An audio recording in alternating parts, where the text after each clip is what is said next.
Enquanto a senhora começa, pessoal, pode ir. Boa noite, pessoal. Shabbat Shalom. Que você tenha um sábado cheio de paz.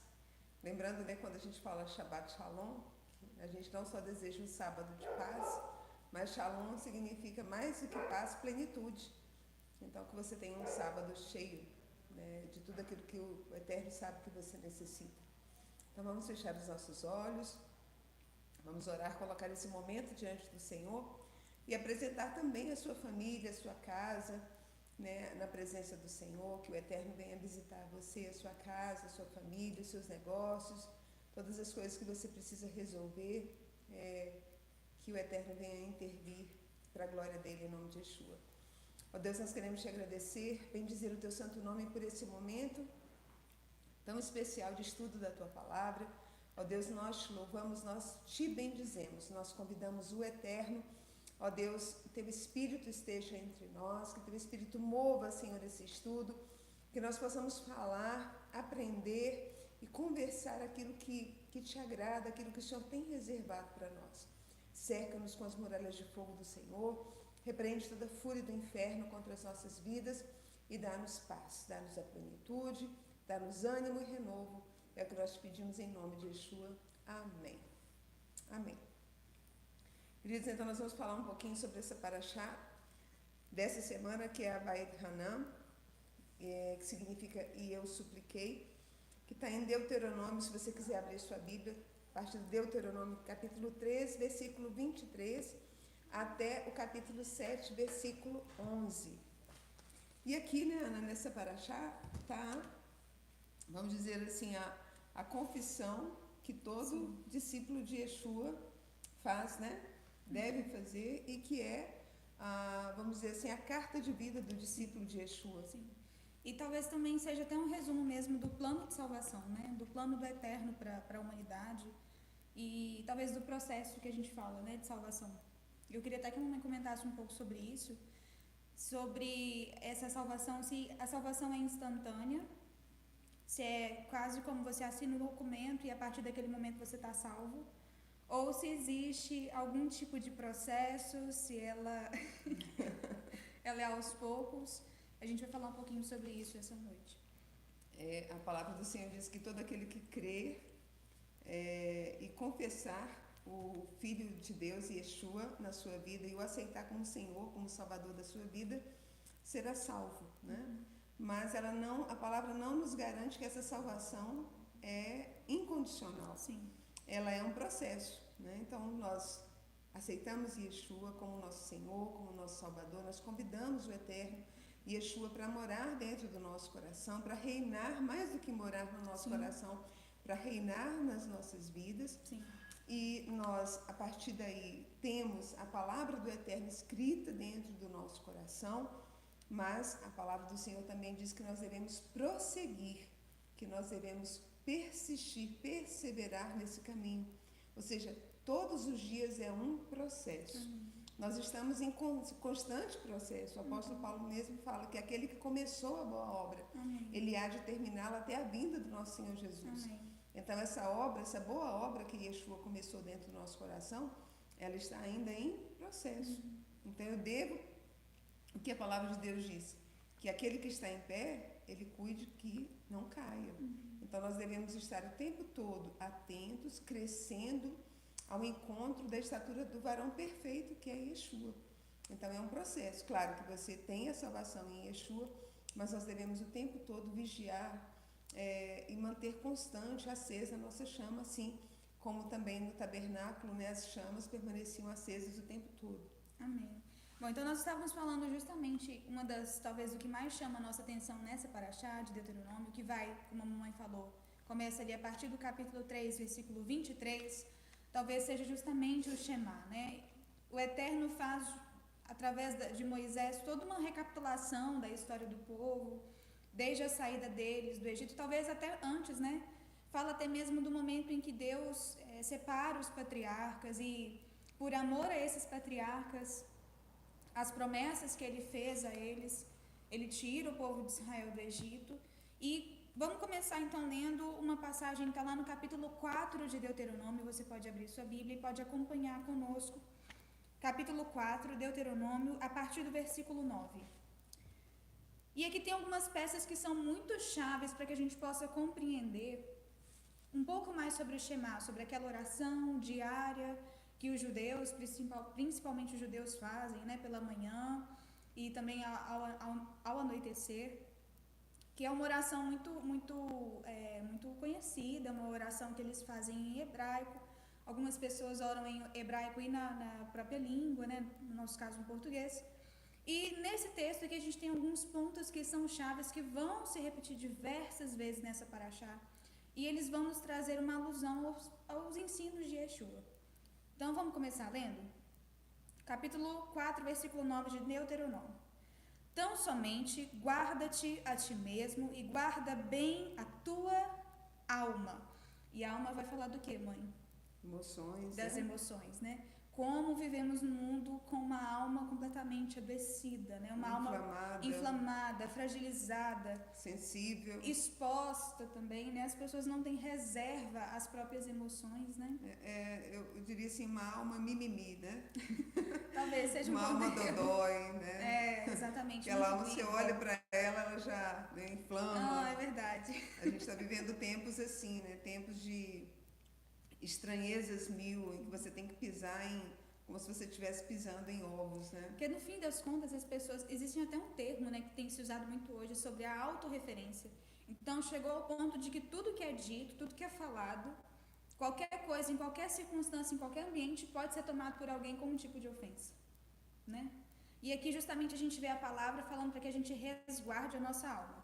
E que não te esqueças daquelas coisas que os teus olhos têm visto. Aqui a palavra está falando daquela experiência que o povo de Israel teve junto ao Monte Sinai, né, em que eles ouviram a voz e viram, a gente vai ver mais à frente, a voz do Eterno. E não se apartem do teu coração todos os dias da tua vida. E aqui fala justamente uma referência também à oração do Shema. E as farás saber aos teus filhos e aos filhos dos teus filhos. Então é impossível uma fé legítima, uma fé ao Eterno, ao seu Filho Yeshua. É impossível uma manifestação dessa fé se ela não é passada, especialmente a família, não é? E eu costumo falar que a mamãe, ela foi muito feliz na missão dela como mãe, que ela conseguiu nos passar um termo que ela mesma me ensinou e que eu peguei para mim, que é a chama da fé. Tocha. A tocha da fé. Eu já estou errando o termo aqui. Eu aprendi mais ou menos. Mas a tocha da fé, que é justamente essa... Quando eu era criança, que ela falava isso comigo, eu me imaginava justamente pegando uma tocha da mão dela. E olha que engraçado, acho que eu nunca comentei isso com a senhora. Eu me imaginava, a partir de pegar aquela tocha, enfrentando sozinha um caminho um pouco escuro, sabe? Um caminho, eu sabia que era um caminho, mas eu me imaginava naquele escuro, enfrentando aquela escuridão, confiante com aquela tocha. Mas eu sabia que aquela tocha era um pedacinho que eu tinha pegado com a senhora. Então, isso não é só uma orientação da parte do Eterno, mas é uma missão que os pais recebem, né? De passar para os seus filhos. E que todos nós possamos ter êxito em nome de Yeshua. Olha, é interessante, Ana, quando fala assim, guarda-te a ti mesmo e guarda a tua alma e não te esqueças das coisas que os teus olhos têm visto. E aí ele falando exatamente sobre a palavra do Eterno, né? Porque esse aqui é um contexto em que Moisés está relembrando ao povo, não sei se você sabe, né, mas em Devarim, que é Deuteronômio, ele é conhecido como uma repetição da Torá. Sim. Então é aqui em Devarim que a Torá ela é repetida, mas de uma forma um pouco diferente, né, de uma forma mais didática, mais martelo, né? Sim. E quando nós guardamos aquilo dentro do nosso coração, a palavra dentro do nosso coração, e quando nós entendemos quem nós somos em Cristo, quem nós somos em Yeshua, o outro pode falar que você não tem valor. Sim. O outro pode falar que você é feio, ou que você não tem inteligência, ou que você não vale nada, ou que tudo que você faz é errado. Como na hora da raiva as pessoas vomitam em cima da gente. Mas se você sabe quem você é em Cristo, aquilo não te abala. Então acho muito interessante esse chamamento do Eterno de nós guardarmos o que a palavra diz a nosso respeito. Sim, né? É verdade, exatamente. E talvez isso seja justamente o objetivo de Deuteronômio. É uma carta apelativa ao coração do povo, né? É o Eterno, é quase uma carta de amor ao povo de Israel. É uma carta de amor com uma declaração firme da parte do Eterno deixando claro quais eram as cláusulas desse contrato, desse relacionamento do Eterno com o povo de Israel. E Deus faz questão de deixar muito claro, né, o que eles deveriam fazer para que eles assumissem, recebessem as bênçãos daquela aliança, as bênçãos daquele relacionamento, e o que quebraria aquele contrato, a ponto de haver até mesmo um afastamento da parte do Eterno, né, uma falta de proteção diante de situações de risco e tudo mais. Desculpe que interromper, mas a melhor forma de você aprender e fixar um conteúdo é você ensinar. Sim, é verdade. Então tem uma dupla missão, né, Ana? É verdade. Quando o pai ensina ao filho, ele está ensinando ao filho e reforçando aquilo que ele sabe. É verdade. Até porque o filho vai questionar. Exatamente. Teve uma vez muito interessante que eu estava conversando com o João Pedro é meu irmão mais novo, e eu estava chamando a atenção dele e explicando algumas coisas, e eu faço com os meus irmãos aquilo que a minha mãe faz comigo. Eu confronto eles com a palavra. E eu conversando com o João e abri um capítulo específico de algum salmo e falei com ele, mostrando que o Eterno não gosta de pessoas que têm um coração endurecido, nem de pessoas, por exemplo, que são desobedientes ou que mentem ou que agem de forma errada e tudo. E eu falei que Jesus, ele tem uma outra vida pra gente, que ele trabalha no nosso coração e que ele quer morar no nosso coração. E aí ele tava com a cara de bravo assim, aí ele ficou prestando atenção no que eu tava falando, e ele virou pra mim e falou assim: mas como é que ele vai morar no meu coração se meu coração está todo sujo? Aí eu fui explicar o plano de salvação, e isso João tinha uns 5 para 6 anos. E falei com ele sobre arrependimento, sobre confissão de pecados, sobre o perdão de Yeshua, sobre o sangue de Yeshua e a obra transformadora dele. Mas naquele momento, de alguma forma, ele estava sendo tocado por aquilo, mas houve um confronto também comigo. Eu também fui confrontada pela pergunta dele. Porque se eu não soubesse a resposta, né, que situação eu ficaria? E aí o texto continua, né? O dia em que estiveste perante o Senhor teu Deus em Horebe, né, no monte, quando Moisés tinha ali passado 40 dias em jejum e tinha recebido as tábuas da lei, quando o Senhor me disse: ajunta-me este povo e os farei ouvir as minhas palavras e aprendê-las-ão para me temerem. Então olha só, o Eterno está deixando muito claro o porquê do ensino da palavra. Porque ele orientava Moisés a falar e repetir tantas vezes a respeito das leis e dos estatutos ao povo, para que eles aprendam a me temer. Então, quando o povo de Israel responde ao Eterno, falando assim: olha, não fale conosco, fale com Moisés, e ele vai passar as palavras para nós.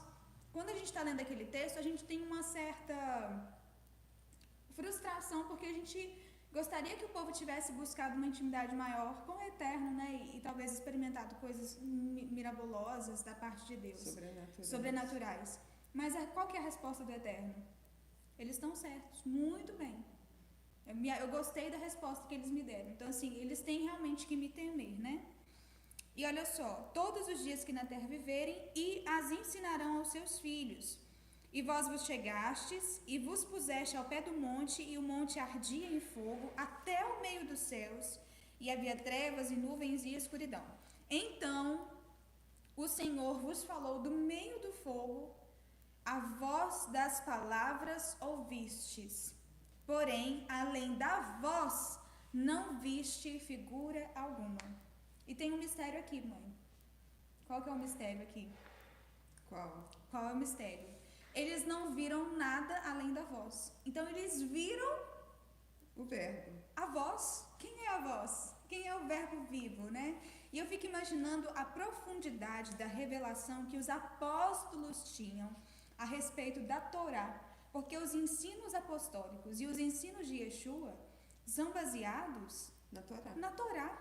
Então, eu imagino a habilidade que eles tinham no manuseio com os livros da Torá, né? Um dos livros que Yeshua mais cita é Levítico. É o livro de Levítico. Que é o livro, vamos dizer assim, é o terror, né? Assim, aquele livro menos querido, né? Que todo mundo pula. Mas, realmente, então a gente vê que os ensinos apostólicos que se originaram dos ensinos de Yeshua são recheados com a Torá do Eterno. São baseados na Torá. E lembrando que esse mesmo termo, né, de ver a voz, que a voz do Eterno passeava no jardim, é o mesmo relato de Gênesis, né? Sim, exatamente. Que a palavra diz que a voz do Eterno passeava no jardim. Exatamente. Então nós vemos em todo o tempo a manifestação de Yeshua. Porque nós sabemos que Deus, ele é espírito, né? E Yeshua é uma manifestação corpórea. Então, todas as vezes Deus que a gente... espírito, ele não tem uma forma. Sim. Quem tem forma é o Messias. Sim. O homem foi feito por um molde. E esse molde é o próprio Messias, é o próprio Mashiach. Sim. E aí o texto continua: então vos anunciou ele a sua aliança. O que foi manifesto? O que foi anunciado naquele momento do monte? A lei do Eterno. E a própria lei fala que aquilo que foi anunciado naquela noite foi a aliança.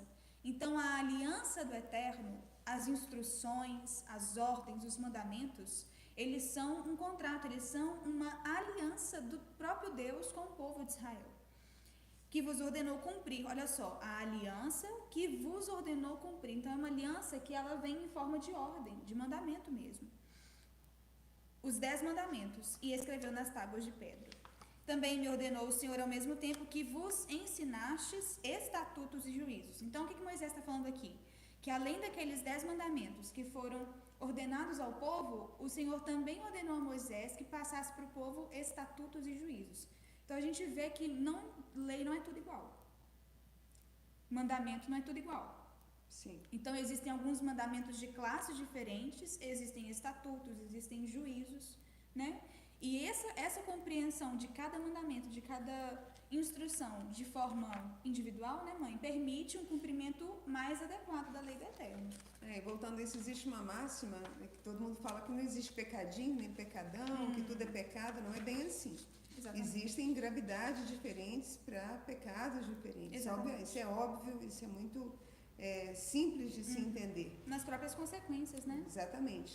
E uma coisa que se confunde muito no meio evangélico, no meio gospel, sobre quando o apóstolo Paulo fala sobre a maldição da lei. Sim.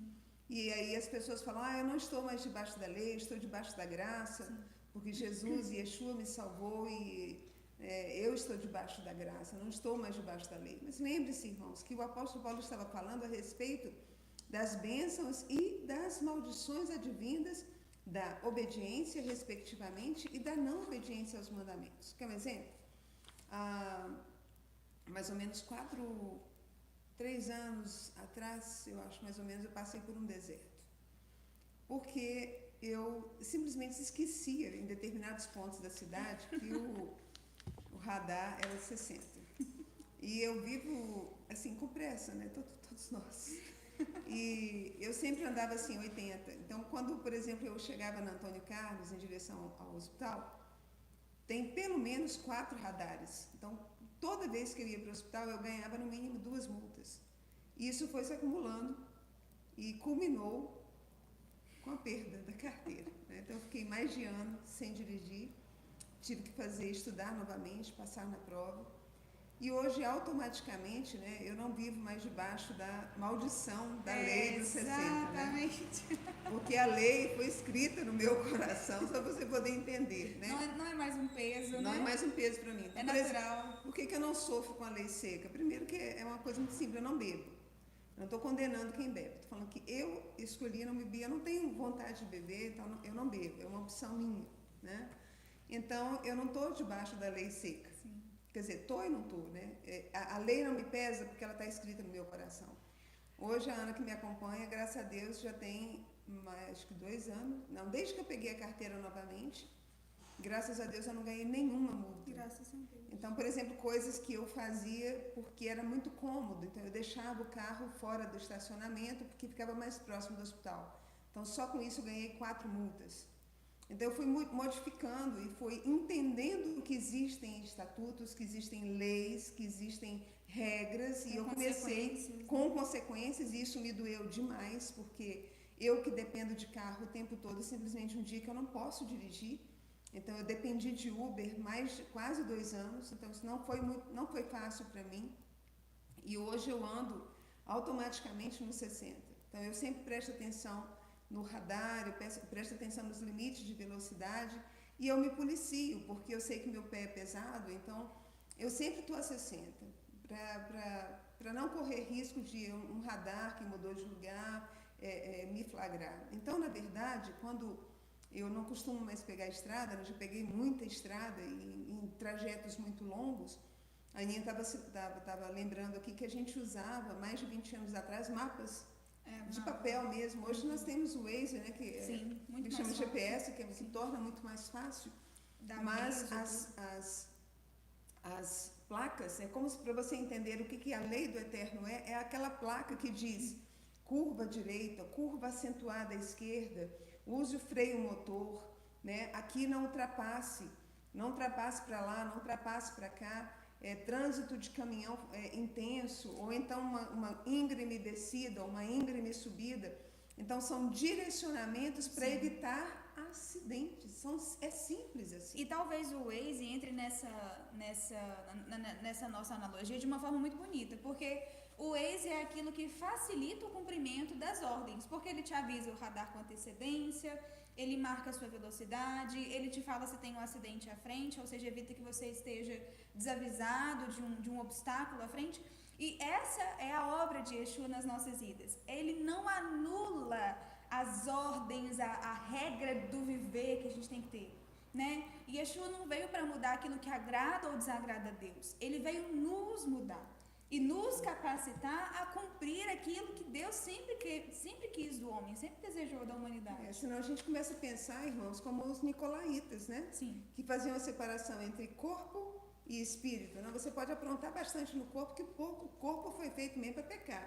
É aquilo que Yeshua fala, comamos e bebamos, porque amanhã nós morreremos. O apóstolo Paulo, né? O apóstolo Paulo fala. Se a nossa vida for só... Se a gente não tiver a esperança da ressurreição, né, comamos e bebamos, que amanhã morreremos, né? Então, essa doutrina de que eu posso pecar porque Jesus já veio mesmo para me salvar, e nós já ouvimos pessoas que têm um conhecimento, já leram a Bíblia 20, 30 vezes, nos falar que Yeshua sabe que o patamar da lei é muito alto e que nós não vamos conseguir cumprir. E que ele não espera que a gente cumpra. Então, Yeshua vai nos perdoar mesmo. Então, nós não podemos ter essa distorção desse pensamento. Nós precisamos entender que a lei ela está aqui para nos auxiliar, para nos curar.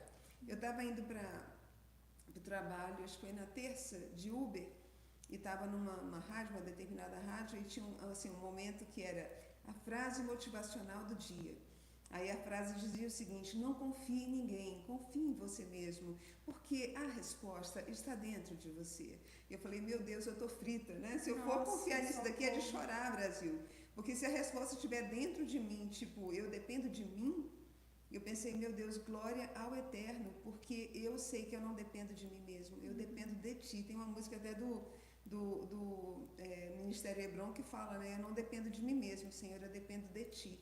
Então nós precisamos crer que nessa obra redentora de Yeshua, que escreveu essa lei do nosso coração, é exatamente para que nós possamos obedecer naturalmente, né, Ana? E amar a lei. E até aquilo que eu espero de bom de mim mesmo, sempre baseado no agir de Deus através da minha vida, né? É claro que a gente não está sendo leviano aqui, falando que, então eu dependo só de Deus, então eu não vou estudar, eu não vou trabalhar, eu não vou me dedicar, eu não vou me alimentar bem. Não, não é assim, não é isso que a gente está querendo falar. Mas que a nossa expectativa real, que a gente sabe, a nossa confiança absoluta é somente no Eterno, né? E Deus, ele nunca tomou uma posição de aceitação plena da situação do homem. Deus, ele é conhecedor. A pessoa no mundo, na existência, no universo, conhece da melhor forma possível quem é o ser humano, como ele age, todos os aspectos da existência humana é o próprio Deus. Mas desde o momento zero ali, em que houve a queda do homem, ele sempre, a todo instante, ele não se comportou como que aceitando a situação do homem separado de Deus. Tanto que a primeira ação do Eterno, quando houve a constatação do pecado, foi tirar Adão e Eva do jardim. Porque se eles tivessem continuado ali, eles seriam eternamente distanciados do Eterno. Se eles tivessem comido do fruto da árvore da vida, eles nunca morreriam, e aí eles viveriam eternamente afastados do Eterno. Exatamente. Então, a posição, você tem que ter a certeza absoluta no seu coração nessa noite. Se você tem algo para você sair desse estudo, sair dessa conversa. Você tem que ter muito firme no fundo do seu coração que Deus, apesar de ser consciente de todas as nossas falhas e limitações, o posicionamento dele não é de aceitação absoluta, não é de abraçar todas as nossas falhas e erros. Ele compreende, é diferente. E ele age para nos permitir uma vida em liberdade. Ou seja, eu não vivo mais escravizada pelas minhas próprias vontades. Sim, não é? Exatamente. É o que o apóstolo Paulo fala. Eu sou livre, né?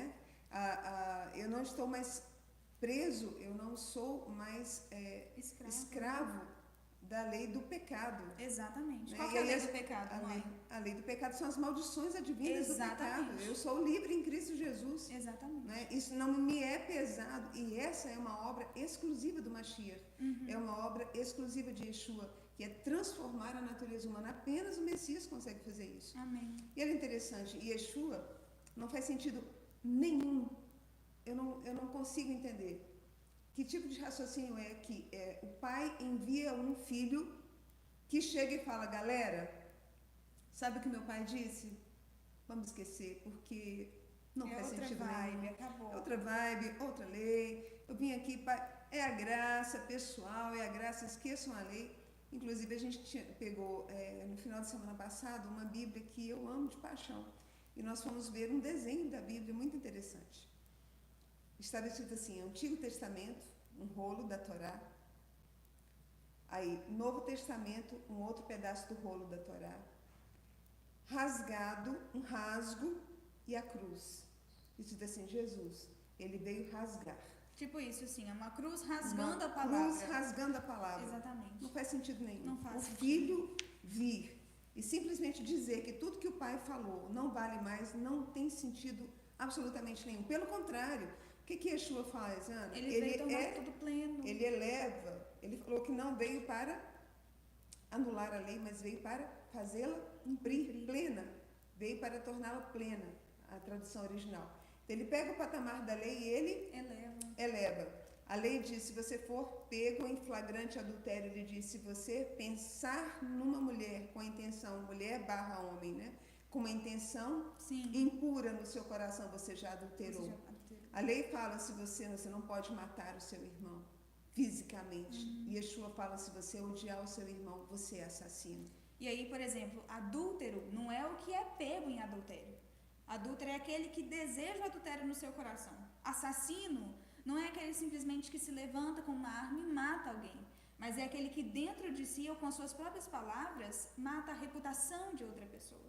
Então, a obra de Yeshua, ela é muito superior, porque ela pega a lei, aquela lei que o povo, as pessoas têm a mania de falar que é a antiga aliança, e renova essa aliança. Essa aliança que foi quebrada não por uma falha de Deus, né, mãe?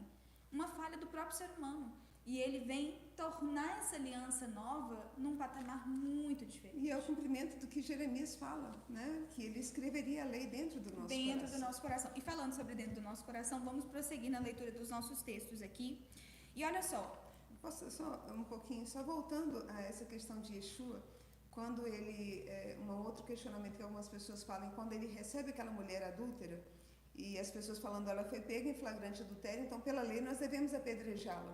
E muitas pessoas pegam aquela palavra, tá vendo? Jesus, ele não cumpriu a lei. Cumpriu a lei, tá vendo a lei? Olha ali. E o que Yeshua faz? Ele cura não só a mulher, ele cura, aleluia, a multidão de pessoas que veio acusá-la. Ele não cura só aquela mulher não por dentro, ele também faz uma reflexão profunda em cada pessoa que veio ali com uma pedra na mão. Porque ele fala, olha, quem não tiver pecado nenhum, então pode começar a tirar a primeira pedra que está válida. Então ele traz uma reflexão dentro do coração. Quando todas as pessoas deixam aquela mulher, havia testemunha? Não havia. Exatamente. Para que ela fosse julgada, e teriam que haver testemunhas oculares. Do ocorrido. E não havia mais. E aí Yeshua fala, eu não te condeno. Né? Não é que ele não pode te condenar, ele falou isso, mas cadê os teus acusadores? Né? Então, nem eu também não te condeno. Vá, e o que ele fala? Não peques mais. Exatamente. Ele é o único que tem a autoridade. Somente no nome dele a gente pode pregar esse tipo de coisa. É por isso que sem Yeshua nada disso faz sentido. Nada, nada. Nele todas as coisas encontram uma finalidade, um fim. Esse fim não é fim de término, é um fim de finalidade. E quando a gente avança um pouco nesse texto do capítulo 4 de Deuteronômios, a gente vê justamente o Eterno dando já um aviso. Moisés já está falando com o povo. Quando vocês se envelhecerem, quando vocês estiverem com seus filhos e lá naquela terra já tiverem tomado posse da terra, quando vocês estiverem naquela terra e aí vocês adorarem a outros deuses e desobedecerem às leis do Eterno, o Eterno vai permitir com que vocês sejam tirados da terra e sejam levados para uma terra estrangeira. E aí lá naquela terra estrangeira vocês vão adorar a outros deuses, mas então vocês vão se lembrar quem é o verdadeiro Deus.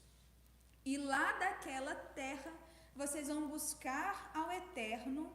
E olha só, capítulo 4 de Deuteronômio: então dali buscarás ao Senhor teu Deus e o acharás quando o buscardes de todo o teu coração e de toda a tua alma. Ou seja, de todo o teu coração, com toda a sua cognição, com todo o seu pensamento, com todo o seu entendimento e com todas as suas emoções, com todos os seus sonhos, os seus desejos, as suas expectativas. E quando estiverdes em angústia e todas essas coisas te alcançarem, nos últimos dias voltarás para o Senhor teu Deus e ouvirás a sua voz, porque o Senhor teu Deus é Deus misericordioso. Eu quero que você guarde isso no seu coração. Amém. E não te desamparará, nem te destruirá, nem se esquecerá da aliança que jurou aos teus pais. Isso aqui já é uma chave. Isso aqui é um antídoto para toda e qualquer teologia que queira convencer alguém de que Israel foi abandonado e esquecido pelo Eterno e que nenhuma promessa mais sobre o povo de Israel ainda vale. Então, esse pequeno texto já é uma comprovação de que existe um propósito da parte do Eterno, né, mãe? E que ele não abandona o seu povo. A mamãe vai ler um texto pra gente aqui que está lá em Jeremias 31, que fala o quê, mãe? Só se o sol parar de dar o brilho, se a lua parar de aparecer no céu, somente se todas essas coisas acontecerem, ou seja, impossível. E aí então, só dessa forma o Senhor se esqueceria do seu povo. Ou seja, ele jamais fará isso. Jeremias 31, versículo 33, é aquela aliança que nós havíamos comentado, que a Ana comentou. Esta, porém, é a aliança que eu farei com a casa de Israel depois daqueles dias, diz o Senhor. Porei a minha lei no seu interior e a escreverei no seu coração. Eu serei o seu Deus e eles serão o meu povo. Amém. Lá no versículo 35, assim diz o Senhor que dá o sol para a luz do dia e as leis fixas da lua e das estrelas para a luz da noite, que fende o mar e faz bramir as suas ondas, o Senhor dos exércitos é o seu nome. Amém. Somente se estes decretos desaparecerem de diante de mim, diz o Senhor, deixará a descendência de Israel de ser uma nação na minha presença. Assim diz o Senhor, somente se puderem ser medidos os céus lá em cima e sondados os fundamentos da terra cá embaixo, eu rejeitarei a descendência de Israel por tudo o que fizeram, diz o Senhor. Então, por que Deus não abandona o povo de Israel? Porque o povo de Israel tem algo diferente, especial? Aqui ele associa, mãe, a fidelidade dele com o povo à natureza do próprio Deus. Exatamente, por amor de mim mesmo, ele diz, por amor do meu nome, exatamente, por amor à minha palavra. Então não adianta ficar jogando na cara, falando, porque Israel fez isso, Israel fez aquilo. Posso trazer um texto? Eu gostaria de trazer um texto. Vamos lá, gente.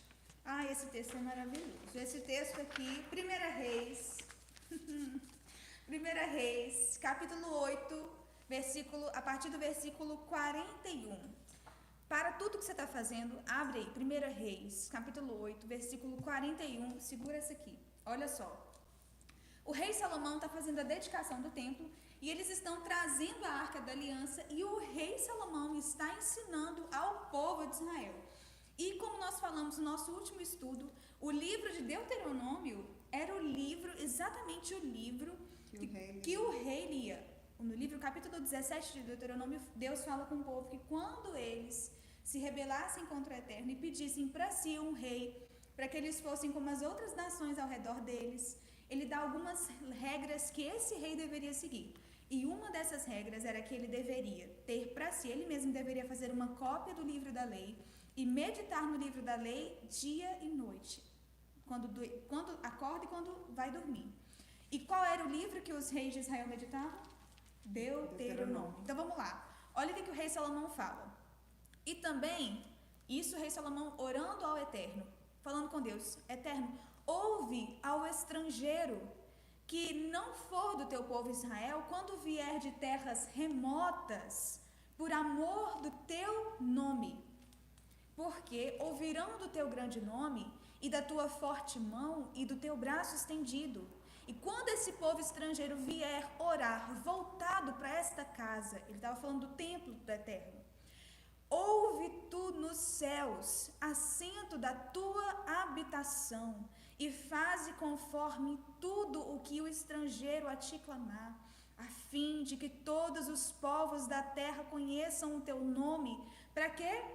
Para te temerem como teu povo Israel, e para saberem que o teu nome é invocado sobre essa casa que eu tenho hoje edificado.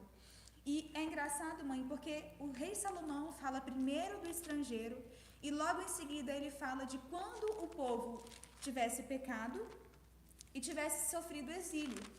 E aí, qual os ensinos de Yeshua que a gente recebe? Os últimos serão os primeiros e os primeiros serão os últimos. Tem um mistério aí.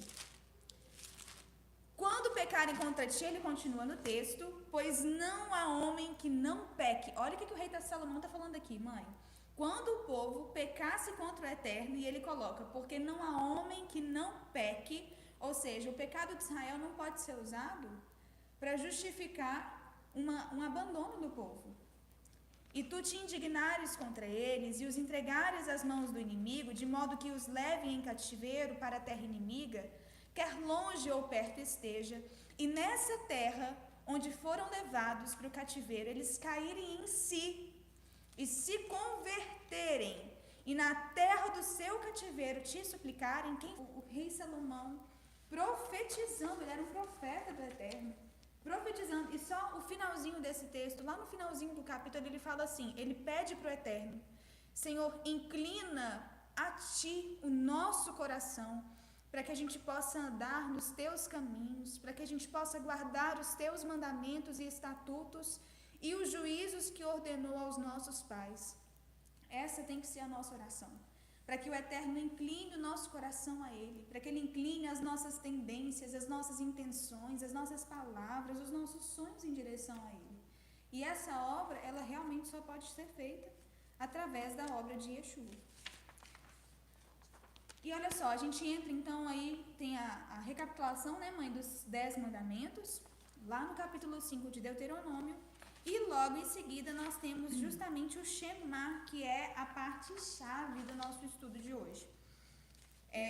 Só um minuto, claro, Ana. Essa reflexão que Salomão faz e essa dedicação, a gente tem que entender que por mais que Salomão tenha se desviado em um determinado momento da sua vida, do propósito do Eterno, eu tenho absoluta certeza de que quando ele escreveu o livro de Provérbios, quando ele escreveu o livro de Eclesiastes, numa fase mais madura da sua vida, com certeza ele já estava refletindo e ele experimentou essa misericórdia de Deus, Amém, com certeza, na sua vida. Amém. E isso é importante nós entendermos que quando a palavra do Eterno é escrita dentro do nosso coração e quando nós experimentamos essa escrita da palavra do Eterno dentro do nosso coração, e aquilo que a própria palavra diz, né, nós vamos ouvir uma voz, né, no nosso ouvido dizendo: esse é o caminho, para que nós possamos voltar ao caminho, né, voltar ao primeiro amor e voltar na direção correta. E todas as vezes que nós nos voltamos para o Eterno com o nosso coração quebrantado, com o nosso coração contrito e não com interesse, mas realmente constrangidos pelo amor dele e arrependidos, o Senhor nos alcança. Amém, né? Amém, glória a Deus. E a gente entra então no Shema, que é a oração, né, uma oração muito bonita, a gente gosta muito de cantar ela, né, mãe? Junto com a bênção sacerdotal, é uma das orações que a gente acha assim das mais lindas. E nós temos aqui em casa o hábito de orar o Shema todos os dias, nós fazemos dessa a nossa oração, e realmente é um clamor do nosso coração para que o Eterno escreva a sua lei, né, dentro de nós, para que seja tão profundo, tão parte de quem nós somos e de como nós agimos, que não precise ser uma coisa tão pesada, né, a obediência às instruções do Senhor para a nossa vida. Já passamos pelos 10 mandamentos aqui, já. Sim. E então nós temos até um paralelo, né, mãe? Algumas pessoas ficam no meio de teológico e tudo, as pessoas ficam tentando adivinhar o que será a marca da besta, qual será o chip, né? Fica imaginando o mistério, algo que vai ser escrito na mão e na testa.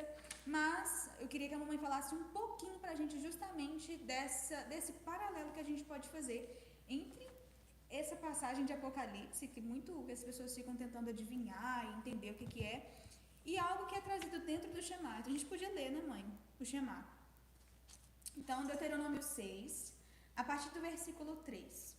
Ouve, ó Israel, e atenta em guardardes, para que bem te suceda, e muito te multipliques, como te disse o Senhor, Deus de teus pais, na terra que mana leite e mel.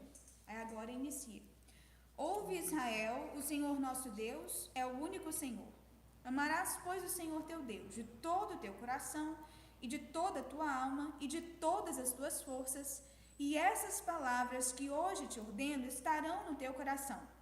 E as ensinarás aos teus filhos, e delas falarás assentado em tua casa, e andando pelo teu caminho, e deitando-te e levantando-te.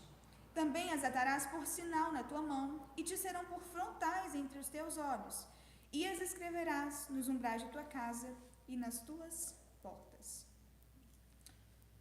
Lembrando que na dedicação, a primeira vez que o Eterno dá as instruções para Moisés consagrar Arão e os seus 4 filhos como sacerdotes, naquela hora eu estava procurando um versículo, estava ali mergulhada nele. Aí ela não me deu dica, eu achei que ela estava falando sobre o sumo sacerdote, não vi que ela estava falando sobre Daniel. Mas o que o Eterno fala a respeito de como ele deveria consagrar? Ele deveria pegar o sangue do animal sacrificado e ele deveria colocá-lo no lóbulo da orelha direita, e ele deveria colocá-lo no polegar e no hálux do dedo do pé, no dedão do pé direito. Toda vez que a gente remete à parte direita, apesar dos canhotos, né, mas é só uma questão didática que o Eterno está fazendo conosco. E o tempo todo na palavra o Senhor é didático para que nós possamos entender. Então, o sacerdote tinha um sangue no lóbulo da orelha direita, simbolizando ele deve ouvir a palavra do Eterno, ouvir a voz do Eterno. O sangue no polegar da mão direita significava ele deveria fazer aquilo que o Eterno deseja. E o sangue no dedão do pé, no hálux direito, significa ele deveria andar no caminho que o Eterno determinou para ele. Amém. Então, segmento cefálico, né? Ali, o lóbulo da orelha, representando a mente, ali a cabeça, a mão, que é fazer, e o pé, que é andar. Amém. E no Shema nós temos algo muito semelhante, quando ele fala: amarás o Senhor teu Deus de todo o teu coração, de toda a tua força, né? de todo o teu poder. Porque, eu não sei se você já se apaixonou, né? Mas quem já se apaixonou há de concordar comigo que a gente pensa 2 vezes por dia na pessoa, né? De manhã, de dia e de noite, né? Você acorda pensando na pessoa e vai dormir pensando na pessoa, quem está apaixonado, né? E quando a gente faz alguma coisa por uma pessoa que a gente gosta muito, que a gente está muito empolgado, a gente faz com todo o nosso coração, né? Eu não sei se vocês conhecem a Grazi, né? Mas a Grazi, ela gosta muito de arrumar as coisas, de organizar eventos e tudo. Eu lembro quando a Grazi ajudava na organização de alguns eventos da igreja, né? Que ela fica até mais tarde, né? Tem certeza que você que já organizou, que já ajudou, né, a organizar algum chá, alguma coisa assim, né? Algum evento na igreja, algum teatro, você fica até 10, 1 hora da manhã, você nem sente dor, é verdade. Sente um pouquinho de desconforto, só quando o sangue esfria, como dizem, né? É verdade. Que você vai sentir dor, que você está ali empenhado, né? E a palavra do Senhor diz: olha, ame o Senhor de todo o teu coração, assim, de toda a tua alma, de toda a tua emoção, com toda a tua força. E essas palavras que hoje eu te ordeno estarão no teu coração, escritas no teu coração. E você vai ensinar os teus filhos, né? E vai falar delas assentado na tua casa, andando pelo teu caminho, deitando-te e levantando-te. E também atarás como sinal na tua mão, serão frontais entre os teus olhos, aí o segmento cefálico. E as escreverás nos umbrais da tua casa, seja nas... Como é que chama? Na ombreira, né? No portal da casa. No portal da tua casa, nas tuas portas. Toda vez que você passe, entre na sua casa, você se lembre da palavra, né? Sentado na tua casa, andando pelo teu caminho. Ou seja, todo momento. Em todo momento. Então, na mente, na fronte, na mão. E aí a Ana comentou a respeito da marca da besta, que a gente pensa, nossa, o que será a marca da besta? Será a vacina? Será o chip? A gente fica mais fácil de compreender quando a gente pensa o oposto, né? Qual que é a marca, como a gente está vendo no Shema, qual que é a marca do Eterno? É agir, pensar... Andar no caminho de Deus. Conforme a palavra do Eterno. É fazer aquilo que é a vontade dele e andar no caminho dele. E o que hoje está sendo pregado? Justamente o oposto. É o caminho oposto. Exatamente. O que está sendo pregado hoje? Você pensar diferente da palavra. Exatamente. Você agir diferente da palavra. Porque se você não andar na mão do sistema, você não vai conseguir fazer nada. Você pode ser até preso. Exatamente. Não pense, Jesus falou, né? E Yeshua disse que viriam dias maus. Sim. Né? Não sei se você sabe, mas Jesus falou ele muito mais, Yeshua falou muito mais do inferno do que do céu. É verdade. Ele discursou mais, discorreu muito mais sobre o inferno do que o céu. Então, a marca da besta, na verdade, se nós formos pensar, não existe nada mirabolante, né? Mas é exatamente você ter a mente inclinada para o mal, exatamente. A mão inclinada para o mal, a tal ponto de que se você não dança a dança do mundo, se você não se adequa à dança do mundo, como alguns defendem, se você não atualiza a palavra, se você não pega, não, a palavra, você tem que contextualizar a palavra, porque isso aqui é daquele tempo antigo, isso aqui já não serve para hoje, não é bem assim. Jesus não quis dizer muito bem isso, Deus não falaria isso hoje, isso não é moral, isso não é ético mesmo nos dias de hoje. Então, na verdade, a marca da besta é uma forma de pensar e de agir completamente contrário à palavra do Eterno. De tal forma que o seu pensamento, a sua opinião, os seus pensamentos, né, sua ideologia, sua filosofia de vida, a forma como você age e os lugares por onde você anda, se tornam uma forma de identificação. Então as pessoas batem o olho e elas identificam essa marca. É um estilo de vida. Exatamente. É uma filosofia que nos identifica, para o bem ou para o mal. Eu sempre costumo dar o exemplo do alargador, né? Você nunca começa com um alargador de 5 milímetros. Você começa com um alargador de 2 milímetros, 3 milímetros, até você conseguir um alargador de 10 milímetros, por exemplo. Sim. Usar um alargador no brinco, não volta mais. Então é aos poucos, né? É o que a palavra de Deus diz, né? As más conversações, elas corrompem os bons costumes. Começa a andar, como é que diz o ditado popular? Quem anda com porcos come farelo. Come farelo. Farelo come, né? Então nós precisamos entender que se nós começarmos a frequentar determinados ambientes, a conversar determinados assuntos, a abrir a mente para determinados assuntos, a começar a enxergar de uma forma diferente, distinta, a nossa mente pode ser corrompida sim. E não se fie porque você aceitou Jesus uma vez na sua vida, que está selado, que está consumado, que você vai morrer salvo. Não é isso que a palavra do Eterno diz. A palavra do Eterno diz que nós devemos crescer em direção à estatura do varão perfeito que é Yeshua.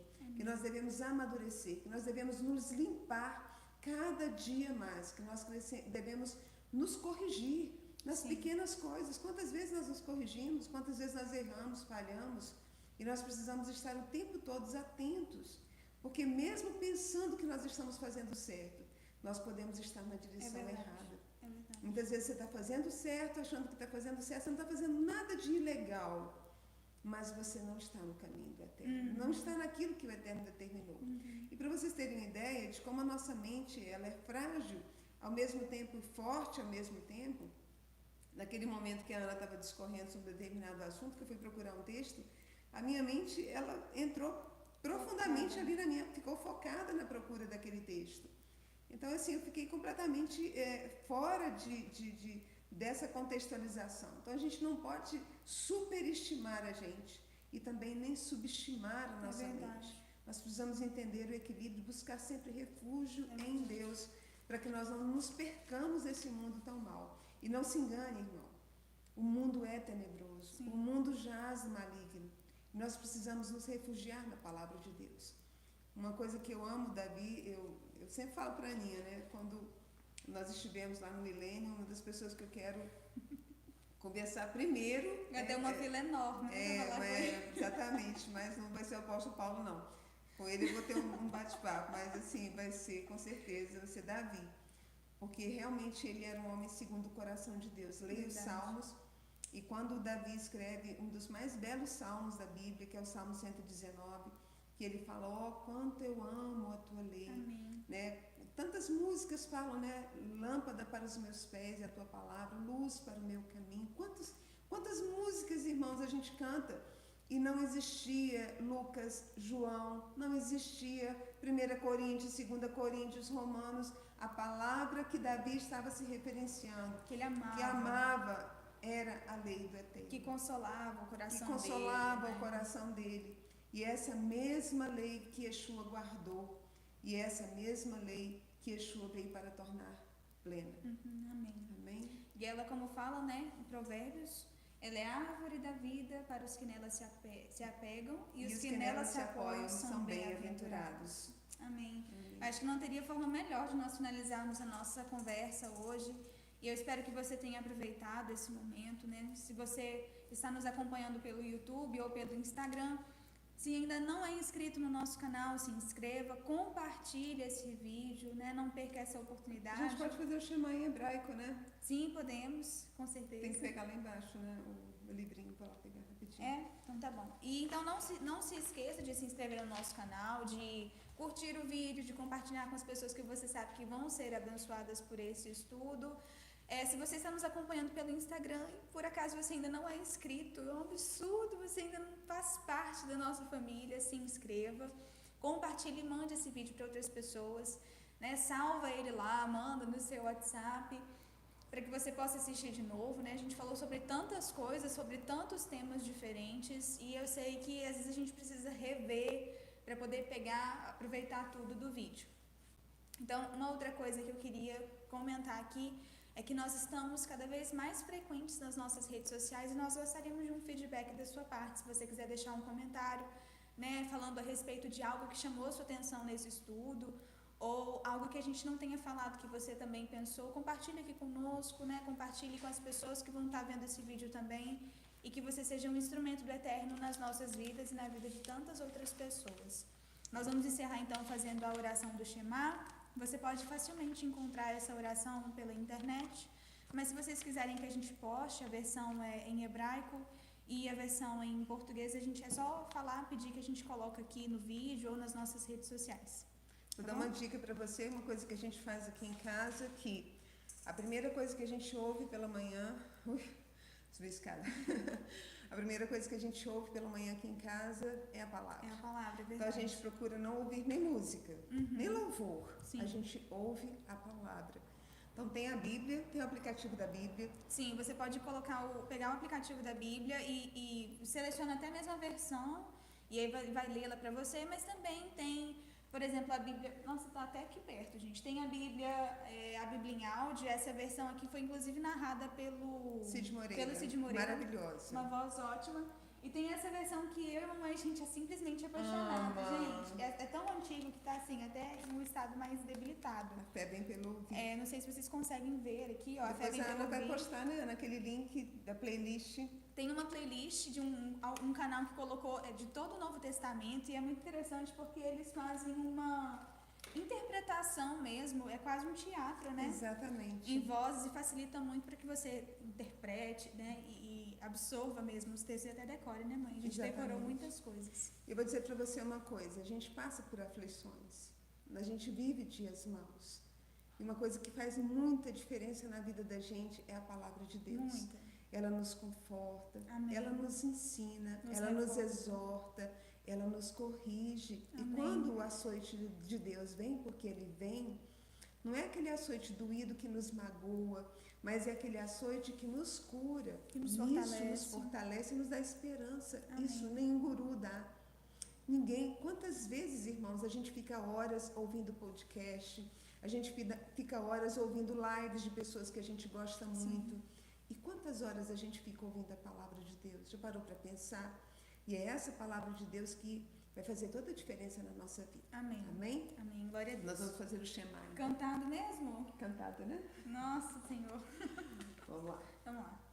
Shema Israel, Adonai Eloheinu, Adonai Echad, Baruch Shem Kevod Malchuto Leolam Vaed, Ve'ahavta et Adonai Elohecha בכל לבך, בכל נפשך ובכל מאודיך, והיו הדברים האלה אשר אלוהים מצווך היום על לבביך, ושנתן לבניך, וציווית בם, בשבתך בביתך ובלכתך בדרך, בשובך ובקומך, ובשתן לאות על ידיך, והיו לטטפות בעיניך, ופתת מזוזו ביתך ושעריך. Ouve, ó Israel, o eterno nosso Deus, o eterno é um. Bendito seja o seu glorioso nome e o seu reino para todo sempre. E amarás ao Senhor teu Deus de todo o teu coração, de